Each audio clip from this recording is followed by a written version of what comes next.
So it's VEDA again, and I decided that, yeah, I'm going to participate again this year. Also, I've been thinking about it for most of the day today, since today is not yet April. It's Trans Day of Visibility, though, so I figured my first VEDA video could be an introduction to me and my identities, including my complicated relationship with my gender. I'll try and keep it simple and straightforward, and if people have questions or want more information, that's okay, you can ask.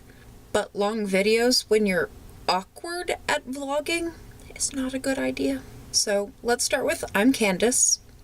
I don't actually have preferred pronouns, because the one time that I got misgendered, I have a hard time calling it misgendering because I was thrilled that someone assumed I was a dude, because my body structure and squeaky girl voice means that I can't present as anything other than glaringly female.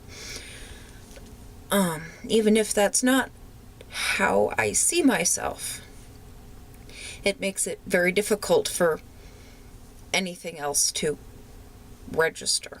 But because I'm still working through the process, I haven't changed from female pronouns, and I'm not sure if I ever will. I freely acknowledge that I have the right and may change my mind later down the road, but being Candace and she are still fine, at least for now. The way I identify myself is non-binary. I'll also use gender queer, and while I'm comfortable with using the word queer for myself, I know other people aren't. That's a personal decision. But I'm queer on 3 different spectra, and it is what it is. So I'm asexual, which I didn't figure out, mostly because I didn't know it was a thing until I was damn near 30. So, later in life than I really would have liked to. Pan-romantic, not that it's mattered in the last decade. And non-binary or genderqueer. I've always had more stereotypically masculine approaches and behaviors, and for better and worse, but what societally it meant to be a girl disgusted me. I've never liked the idea of girly. It felt like an insult. And Jackson Bird, I'll put a link in the doobly-doo, just did a video on the conflict between settling your own internalized misogyny and what that means as relates to your assigned female at birth gender processing, which is a really important discussion to have, and I was glad that somebody actually started it, because I haven't seen that conversation in any of the spaces I actually go. So that's a helpful thing that I'm still working on. That being said, I do have a couple of very clear goals that I've actually discussed with, medical professionals. They're in a long-term plan.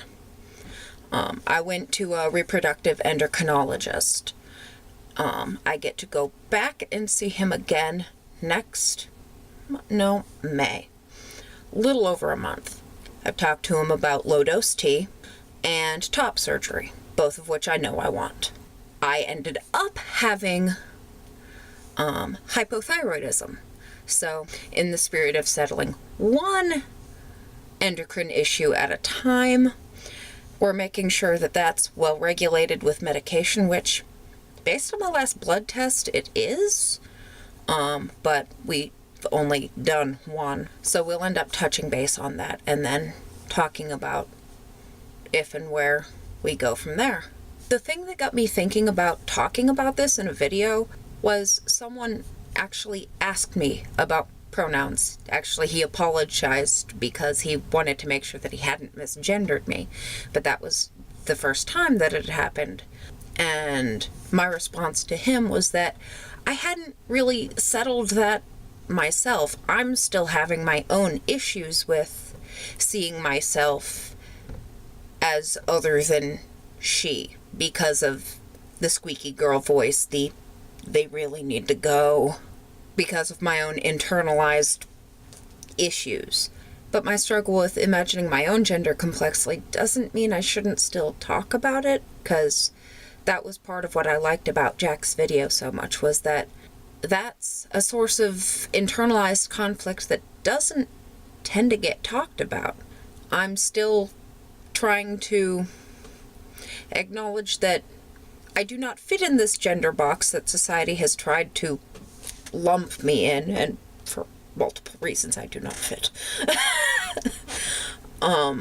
But there's a lot of internalized stuff, whether or not I want to accept the terms that society has tried to apply.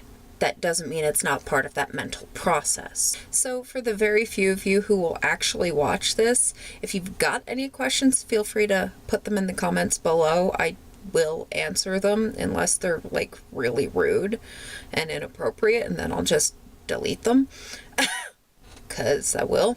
And I will talk to you on Saturday.